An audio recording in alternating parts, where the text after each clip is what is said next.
Great 10ကျောင်းသားကျောင်းသူများအားလုံးပဲမင်္ဂလာပါဒီနေ့ဗီဒီယိုမှာ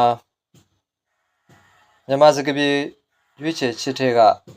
ပထမပုတ်ဖြစ်တဲ့ယောမီစိတ်တက်စကားပြေကိုရှင်းလင်းတင်ပြပေးတော့မှာဖြစ်ပါတယ်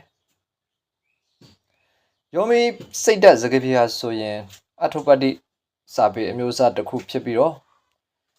ဆရာကြီးမော်ဘီဆရာသိန်းရေးတဲ့မြန်မာလွှတ်တော်ဝင်ကြီးမှုကြီးများဤအထုပ္ပတ္တိစာအုပ်ကထုတ်လို့ရှိဖြစ်ပါတယ်ဒီအထုပ္ပတ္တိဟာဆိုရင်ကွန်ပုံခက်မှာထင်ရှားကြော်ကြားခဲ့တဲ့ဝင်ကြီးတူဖြစ်တဲ့ရောအတွင်းဝင်ဥဖို့လှိုင်ရဲ့အကြောင်းကိုရေးသားထားခြင်းဖြစ်ပါတယ်ရောမင်းရဲ့စိတ်ဓာတ်ကိုစာရေးတဲ့သူကအပိုင်းနှစ်ပိုင်းခွဲပြီးတော့ထောက်ပြထားတာကိုတွေ့ရှိရတယ်ပထမအချက်မှာကမြင့်ထိန်ငတာဆိုတဲ့လူဒီလူဟာလူအများရဲ့ရှေ့မှာလူအများတွေနဲ့ဆုံတိုင်းရွှေပြည်ဝင်ကြီးရေးတဲ့ကျန်းနေဟာကောင်းကြောင်းအဖို့တန်ကြောင်း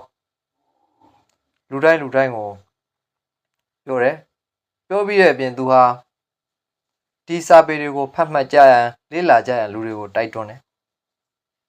တကယ်အမှန်စင်စက်ကဒီငတာဆိုတဲ့သူကမြင့်ထိန်ကစာဖတ်တတ်တဲ့သူတယောက်မဟုတ်စာပေလေ့လာနေကြလူလည်းမဟုတ်သူဟာစာမတတ်ပေမတတ်မြင့်ထိန်အဆင့်ပဲရှိတဲ့လူတစ်ယောက်ဖြစ်တယ်ဒီအကြောင်းတွေကိုရောမင်းကြီးသိတဲ့အခါငတာကိုခေါ်စေတယ်ငတာကိုဆက်စစ်မေးမြန်းတယ်ဆက်စစ်မေးမြန်းတဲ့အခါမှာငတာကအမှန်တိုင်းကိုရှောက်တင်တယ်မိမိကိုယ်တိုင်မသိပါပဲသူတစ်ပါးပြောစကားနဲ့အတက်အသည့်ခံပြီးပြောကြောင်းဝန်ခံတယ်ဒီအကြောင်းတွေကိုရောမင်းကြီးကသိရတယ်ရောမင်းကြီးသိတဲ့အခါမှာ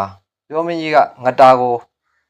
မြင့်ထိန်ငတာကိုဒေါင်တင်ကဆက်လျှောက်ပြပေးပြီးတော့နောက်ထပ်မပြောရန်ရှီမွန်သူ့ရဲ့အကြောင်းကိုမရှီမွန်မို့ဆိုပြီးတော့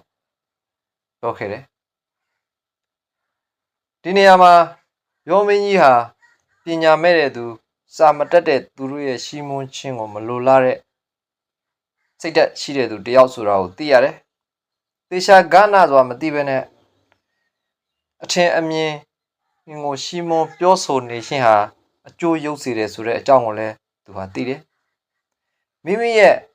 ကောင်းကြောင်းတွေကိုပြောနေသည်ဖြစ်စေကမူမသိမတတ်တဲ့သူရဲ့ရှီမွန်ချင်းဟာသူ့အတွက်အကျိုးရုပ်စေတယ်ဆိုတဲ့အကြောင်းဒီလိုရှီမွန်ချင်းကိုသူဟာ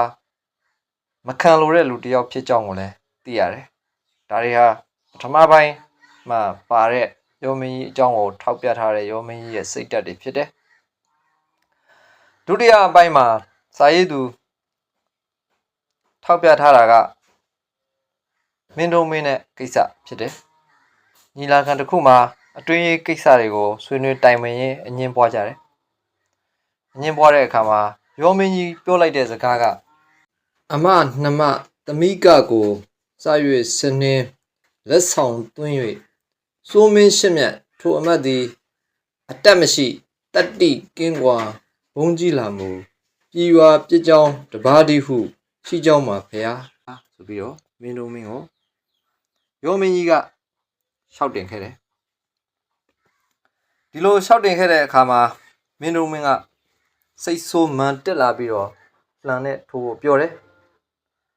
လှန်နဲ့ထိုးဖို့ပြောတဲ့အခါယောမင်းကြီးကမကြောက်တဲ့အပြင်ရဲရဲဝံ့ဝံ့နဲ့ရင်ကိုကော့ပြီးတော့ထိုးတော်မူပါဗျာဆိုပြီးတော့ရှောက်တင်တယ်ဒီဖြစ်ရတွေကိုကြံတဲ့ဝင်ကြီးတွေဝင်မင်းတွေကတွေ့တဲ့အခါမှာယောမင်းကြီးကိုအတင်းရဲလာကြောင်းဒီလိုမပြောသင့်ကြောင်းထောင်ဖြတ်ပြောဆိုကြတယ်ဒီအခါမှာယောမင်းကြီးပြန်ပြောလိုက်တဲ့စကားကလည်းတကယ်ကိုအနှစ်သာရရှိတဲ့စကားပညာရှိတွေပြောတဲ့စကားပညာရှိတွေကျင့်သုံးတဲ့အကျင့်တွေကိုသူထောက်ပြထားတာကိုတွေ့ရတယ်ယောမင်းကြီးကဘယ်လိုပြောသလဲဆိုရင်ကျွန်ုပ်သည်လှန်နှင့်ထိုးတိုက်၍တရားချင်းကမြတ်သည်နေရာတိုင်းမင်းအလိုလိုက်၍စီမံသောမကောင်းမှုဖြစ်ပွားနေသည့်အတွက်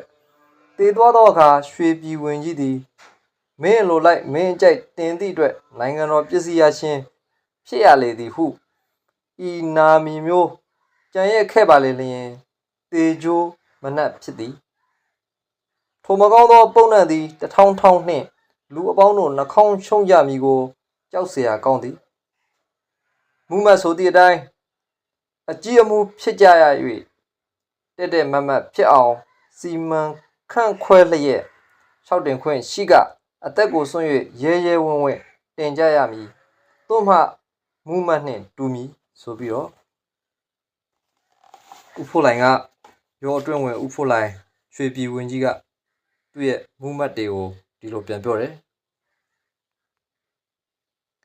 အထုပတ္တိရဲ့အဆုံးမှာလည်းအကျဲကျုပ်ချပြီးရာထုမှချောချထားခြင်းခံရကြောင်းကိုပါရှိတာကိုတွေ့ရှိရတယ်ဒီအချက်တွေကိုကြည့်ရင်ရောမင်းကြီးဟာအမှန်တရားကိုရှင်းပြနှိုးတဲ့သူသေရမည်တဲ့အရှက်ရမည်ကိုကြောက်တဲ့သူရာထုဂုံချိန်တဲ့အမှန်တရားကိုတန်ဖိုးထားတဲ့သူတယောက်ဖြစ်ကြောင်းကိုထင်ထင်ပေါ်ပေါ်တွေ့ရှိရမှာဖြစ်ပါတယ်ဒါကတော့ရောမင်းစိတ်သက်စကားပြေရဲ့အနှက်ရှုပ်ကိုရှင်းလင်းပေးသွားတာဖြစ်ပါတယ်